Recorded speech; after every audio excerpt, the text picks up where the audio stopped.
Hello, everyone. I'm Dr. Rob Nair, and I'm one of the current co-chairs of the AMAQ Council of Doctors in Training. It's my pleasure today to host today's In Conversation with Dr. Jennifer Schafer, who's the Medical Director of Doctors Health in Queensland. Wherever you may be joining us from, I'd just like to take a moment to acknowledge the traditional owners of the lands upon which we meet wherever we may be, and pay respects to their elders past, present, and emerging. I'd also like to just comment that I think it's on all of us in medicine to not just pay respect with words at the start of our meetings, but also just to reflect and think about our practice and how we manage those in other communities and do what we can to close those health gaps. The theme for today's discussion is Every Doctor Needs a GP. And AMA Queensland are currently running a campaign on this on social media. You may have seen some of their posts, encouraging doctors to kind of take a bit of ownership for our own healthcare. Okay? And who better to speak to this issue than the head of Doctors Health in Queensland, who's kind of made it one of her main jobs right now to help doctors look after themselves. So they're an organization that supports doctors and medical students to achieve optimum health and well-being throughout their careers, right from the start in med school, which is actually where I met Dr. Schafer when I was a med student, and all the way through their careers. So Dr. Schafer and I will be chatting for about half an hour, but feel free to put your questions in anytime on Zoom, and we'll be going through those at the end, and we'll definitely leave some time to answer your questions and go through that. So let's dive in. So I understand you're relatively new to Doctors Health Queensland. So tell me a bit about your career and how you've ended up in this job. Well, I've had an interesting life, and I guess it's best summarized by I have a multitude of interests, and I've managed to indulge all of them. So over the time, I've been a general practitioner all through. That's the common thread and the foundation of my life.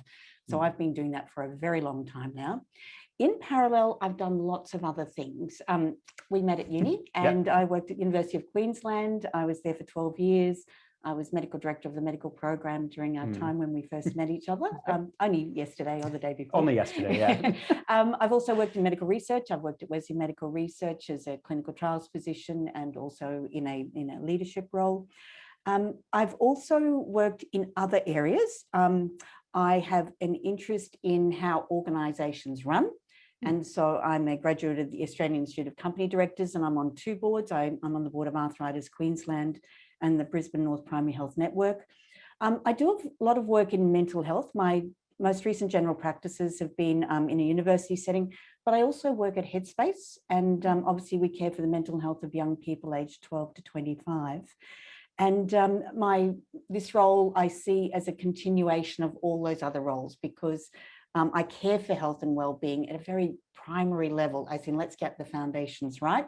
Yeah. I think it's fair to say that my time at UQ, I was a strong advocate for the health and well-being of our students. Definitely. And obviously mental health is one of the areas that we do a lot of work, but also too keeping an eye on the research, maintaining a broad view of what's going on in the world globally in this arena. Yeah, and I mean, I'm on a pediatric emergency term, so Headspace is definitely something that we refer a lot of our younger, well, I guess older patients in the pediatric emergency department, younger patients in general, through to get some extra help, as well as through their GP. So it's great to know that there are doctors like you working with Headspace to help them out. That's fantastic. Now, just digging in a bit more, so what exactly does Doctors Health in Queensland provide? Like, what are the services and how do we access them, and what can they offer? Sure. So Doctors Health in Queensland is state-based, and we care about the health and well-being of medical students and all the doctors in our state. So from the day one of medical students right through. The ways we do that at a more organisational and general level, we promote doctors' health and wellbeing through advice, through education, through advocacy. We work collaboratively with many other organisations who are also in this space to try and promote the principles of health and wellbeing for doctors and medical students. The area that we are quite unique, though, is we provide a more personalised service as well. We host a website where doctors who are willing to care for other doctors, because it is quite a special skill, can nominate and share the fact that they're open, willing, available, and in fact keen to help doctors and medical students with their health. We also run a helpline. And so if doctors have any concerns where they just need someone to turn to, you know that you can ring our number and you will talk to a doctor. This is not, a psychologist or a social worker or anyone else. This is a doctor who's lived this life. They have lived experience of how challenging the medical environment can be in a whole pile of ways. And I mean, they can be from personal level through to a workplace level, through to, legal or other issues. That person is able to help you just navigate your path forward and give you some wise advice, colleague to colleague. You mentioned that list of GPs that are happy to look after doctors. And I think it is a bit of a special trait for GPs to take doctors on as patients. Yeah. What do you think are some of the attributes of GPs that make them, an expert in the care of other doctors and make them interested in that? Like, what should we be looking for in when we're choosing a GP? I think that's a very good question. And certainly caring for a colleague is actually can be difficult, and being a colleague cared for by a colleague can be difficult. So there are some challenges on both sides of that. But having said that, it's actually very rewarding. So when you're looking for a GP, the first and most important thing to do is to do it early. We advocate, and it's encoded in best medical practice, is for every doctor to have a doctor. And the reason that's important is because there's two aspects to primary healthcare. One is prevention, and the other is acute care. Now, the one thing you don't want to do is to be hunting for a new GP in the middle of a health crisis, because that's a very bad time to do it. Okay. So we would encourage every doctor to think about who's their GP, and there are many factors to think about. So one of the challenges in choosing a GP is we all know each other. The medical shop is a relatively small one, and each of us can think of thousands of people that we know, and so one of the things we need to be clear about in our own minds is how close are we happy to be to this person. So being your best friend is probably a bad choice as a GP. Being somebody you know and respect is probably a good choice. For some people, they would prefer someone that they don't come in contact with as part of their normal personal or work life, and so that it's a completely private experience. I think that's important. The other challenge is the demographics of the doctor you're choosing. So when I was a young doctor, we would look to our more senior people to go to for doctors, and that worked really, really well. As an aging doctor, when my colleagues and those above me are all retiring, I'm now looking towards the younger doctors, and that involves a challenge as well. Imagine that'd be fairly daunting. Yeah, it can be, and I can imagine it's daunting for them to see me as well.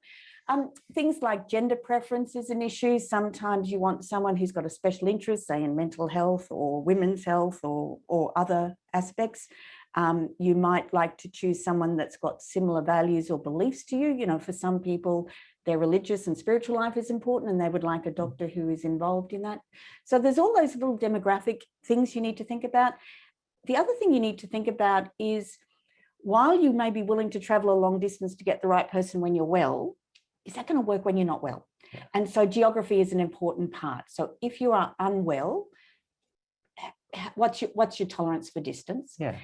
The other wise thing that I would say is look not just at the doctor, but look at the whole practice. No doctor is there every day of the year. No doctor's available all of the time. My experience is that doctors tend to collect like with like. So when I see a practice with a doctor I really like, I usually look at the other doctors and I find I really like them too, because they're all attracted to work together. They've all got a similar style. So maybe look at it as a practice thing rather than just an individual doctor thing. Yeah, that's some really good advice about how to go about finding a good GP. So what are some of the barriers? Why is it so hard for doctors to find a GP, but also to go and see them? Yes. So Rob, I'm going to say to you, I know that this is not easy, because for every challenge I have experienced this. And when I say this is what you should do what I say, because I haven't always done it myself. But what I have learned with experience is it can be tricky, but it can be rewarding as well. So why is it hard for doctors? Well, first of all, we think, why do I need to go to a doctor? I'm not going there to get information. I either know it or I can look up the best recommendations myself. Am I really going to get advice? And sometimes you go, that's going to give me the advice I want or not. And so for some people, they can think, what's the point? Other things are just logistics. Busy doctors working long hours. When do you take time off to go and see your own doctor? And that can be a real challenge. One of the concepts that I have learned is how you think about this consultation. So yes, I can look up any facts I need. Yes, I can, look up the latest guidelines. I'm not really looking for knowledge. I am looking for advice, but it's in a different sort of way. And obviously there's some aspects of a medical consultation you cannot do for yourself. So for most of the women who've had babies, we realize that it's really hard to deliver your own child. So that's not going to work. So the philosophy I take now is around, think of it like executive coaching. So the biggest experts who run the biggest businesses still have executive coaches, not because they don't know what they're doing, but they need an advisor on the side. And sometimes thinking about your own health, talking about your own health with somebody who is informed and knowledgeable as well can add perspective. So for example, when I'm a GP and I'm seeing someone preventative care, I will spend a lot of time. I love those consultations, just saying. I spend a lot of time. So let's think about your health. Where is it now? Where do you want it to be? What's working well? What's not working well? What do we need to do? If you're here and you want to be here, how do we get you here? Let's set a timeline and let's do follow-up. That's what executive coaches do. That's what doctors for doctors do. So if I come and see you as a doctor, the first and most important thing is I've turned up. Now, I know about healthy lifestyle and I know about disease, but how often do I apply it to myself? I do it all day, every day for other people. What can I do for myself? Well, the first thing is by coming to see you, I would set aside 15, 20, 30 minutes, maybe longer, to actually stop and think about my own health. Now, I know I should eat well, exercise, but do I actually, do I sleep enough? My favorite is sleep. So you and I would think through, well, what's working, what's not? What do we need to think about? What information do we need? Let's collect that information. What's the plan? What are we going to do? What's the timeline? And we come away from that where I've made a commitment to you that, yes, I will rearrange my schedule so I do get to bed earlier, so I do get enough sleep. And as a consequence, when I come back and see you in 6 months or 12 months, you'll say, how's that going, Jen? And having made a commitment, I then have to fulfill it, knowing that you will also check in to see if I'm doing that. So I think there's real value in that. As a permanent shift worker in emergency medicine, let's not delve too deeply into sleeping habits right now, I think. Now, you've mentioned a couple things in there, and one of them is the role of the doctor as a patient as well. Yes. And I've definitely been guilty of showing up to my GP and going, this is what's wrong with me, this is why, this is what I'd like from you, which isn't really me being a good patient to them either, because it limits their thinking and their kind of differential diagnosis thought process, and potentially that will change how they interact and treat me, which isn't necessarily what I should be after. So what would you say to doctors who kind of struggle giving up a little bit of their control over their own health and like trying to get them to open up to their GP? How can we make better patients when we do go see other doctors? And I think you've brought out a very important point. It's that power imbalance, isn't it? Because we're used to being the caregivers and the information givers, and we're the ones who have some power in a relationship.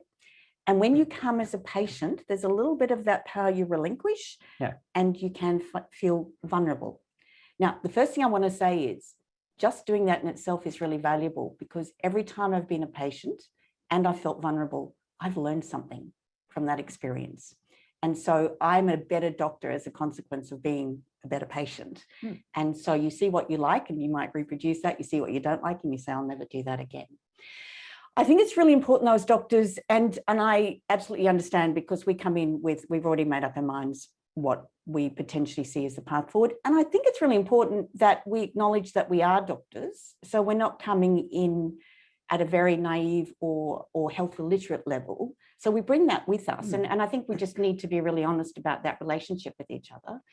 But at the same time, I think what we need to do is, this is where I'm at, this is where I'm thinking, what do you think?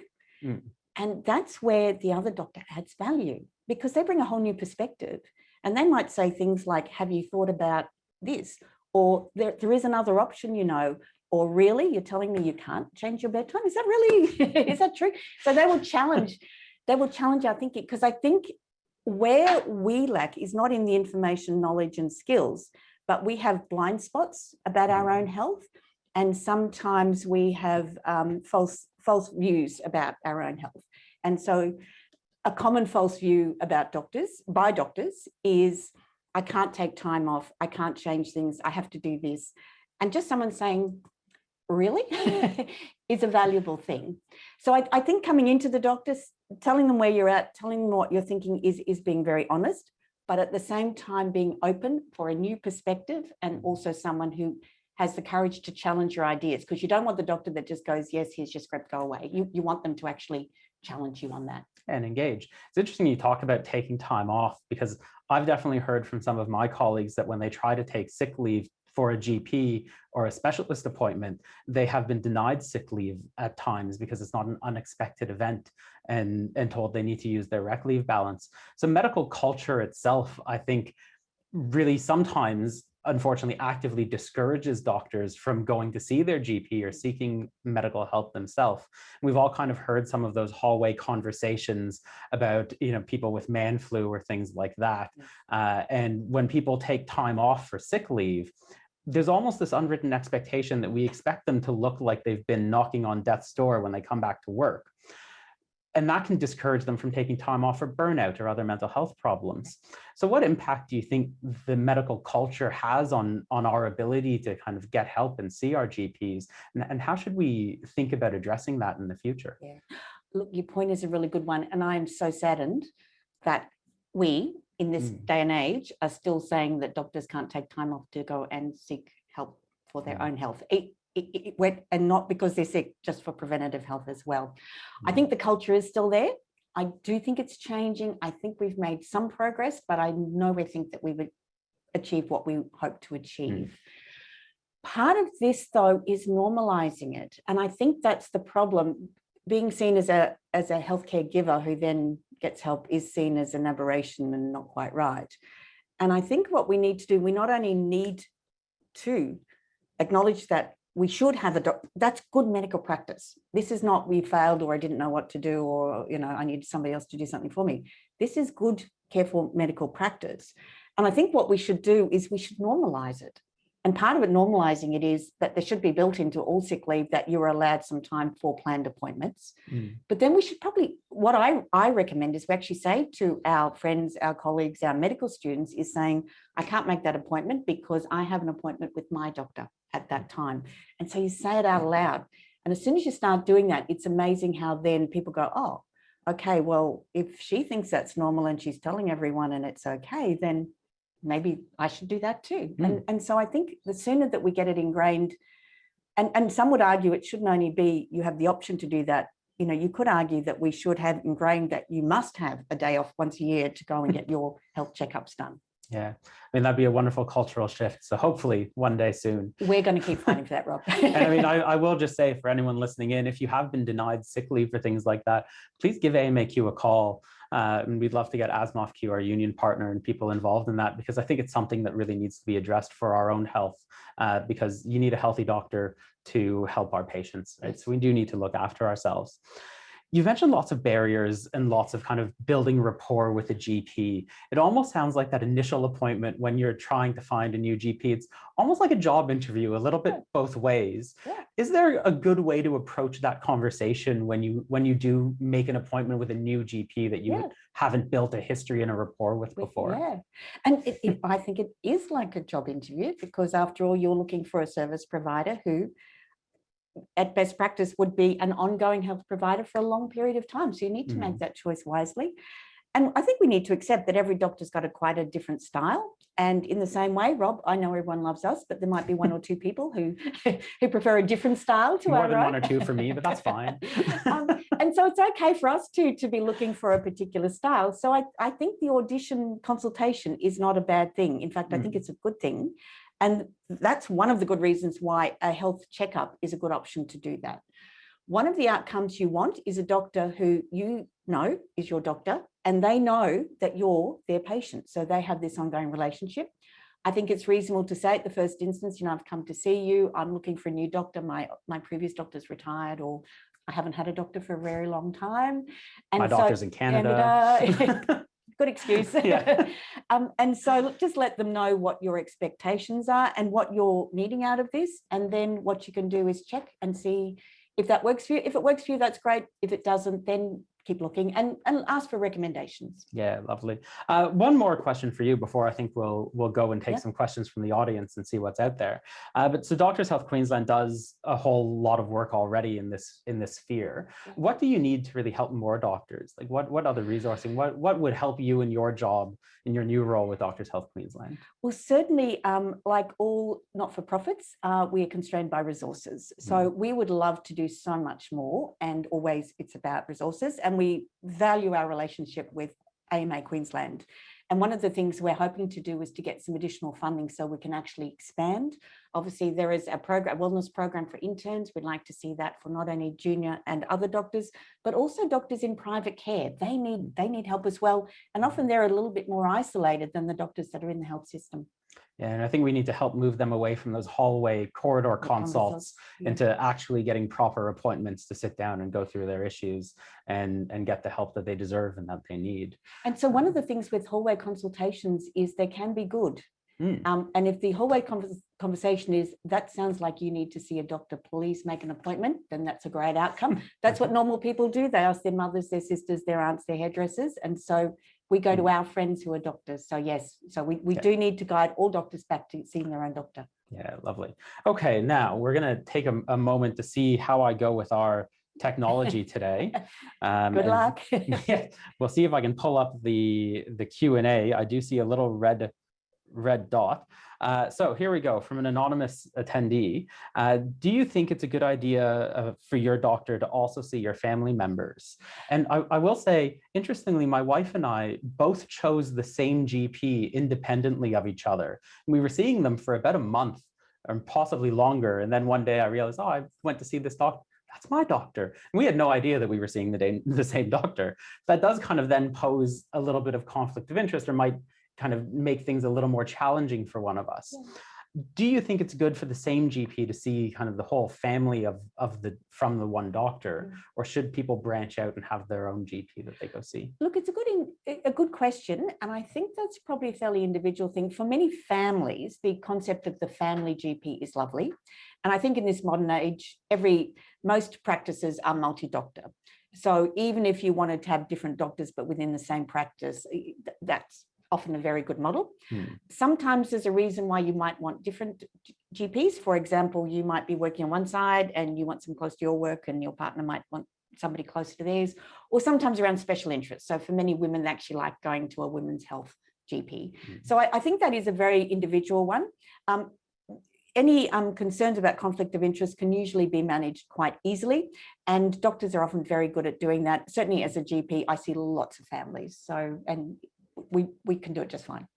And I guess one last thing, because it does come up fairly regularly, and I like to take any opportunity that I'm given to dispel some of the myths around it. But the concept of mandatory reporting and doctors avoiding going to see a GP with certain issues out of fear of being reported to APRA. What would you say to those doctors? Because I have my own thoughts about this, but I feel like you probably have one built on a bit more experience than I have so far. Yes, and look, there is a lot of concern about mandatory reporting, because the last thing we want is doctors not seeking appropriate medical help. If you look at the philosophy of it, it's to make sure that patients are safe. And the advantage of seeking healthcare is we can make sure patients are safe. The fact that you have a diagnosis does not necessarily mean you can't work. There are some that maybe you cannot for a period of time. But the issue is it being well managed? Is it impacting on your competency? Is it impacting on your patients? So at the end of the day, the best thing you can do is to get appropriate healthcare. If someone is so unwell that they can't work at that time, then having that organised is very important.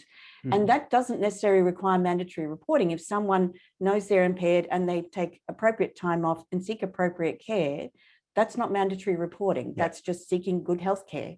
So at all times, it's about the best interests of the patient, but also it must be about the best healthcare for that doctor. Yeah, I've heard from lots of GPs over my time that kind of say the fact people are seeing them and seeking help is almost indicative that they have good insight and they don't need to be reported. Correct. And many of them kind of go through their whole career without ever having to file a report. So I think it's just always important to kind of try to calm some of the fears people have around mandatory reporting. Correct. Say you can go see a GP, you can take care of yourself, you can get good quality healthcare for yourself without being worried about your career in the future. Agree. So I think that's probably about all the time. Well, I thought it was about all the time, but there's another question that's just popped up that someone's meant to me. So one more for you. So some GPs are in the habit of seeing their colleagues in the same clinic. How do we address this? Would having a clinic policy be appropriate? Oh, what a great question. I must admit that sets up a red flag for me in terms of privacy. Now, having said that, I do know GPs that see other doctors within their clinics and they manage that very well. But I think you just need to be very clear about the boundaries and the guidelines for that. So certainly a policy would be a very wise idea. Any insight into what should be in those policies or kind of a starting framework that people could think about? Well, I think the first thing that I would be concerned about is the privacy issue. Yeah. Now, some people are more concerned about that, some are less concerned, and that's okay. But I think we need to be very clear about who can access that person's records and who can't. Yeah. So I think that's important. The other part then is just ensuring that you can have a therapeutic relationship with somebody that you're having lunch with later. And for some people, they find that very comfortable. I personally wouldn't. I would prefer to have someone separate. But again, very clear distinction between those two different relationships is important. Yeah, lovely. I think that'd be a great starting place for people to think about as they try to develop policies for their own clinic and their own hospitals, potentially, for some of them. So thank you so much for sharing your insight. I'm sure the two of us sitting here could have a chat about this for days on end. We would. But we'll probably have to wrap up about here for now. For everyone listening at home, just make sure that you join in next Friday for the next In Conversation webinar. Next Friday, we're talking with Dr. Ira Vander Stratton, a trained psychiatrist and psychotherapist and systems therapist who's the facilitator of our Wellbeing at Work program. So taking the concept of doctor well-being from going to see your GP, but also making sure that we have programs in place to encourage well-being within the workplace as well. So undoubtedly, that will be another fantastic conversation next Friday. So thank you, everyone. It has been a pleasure chatting with you as always, and hopefully we'll get to do this again sometime soon. Thanks, Rob, and wishing you a very happy birthday for today. Thank you.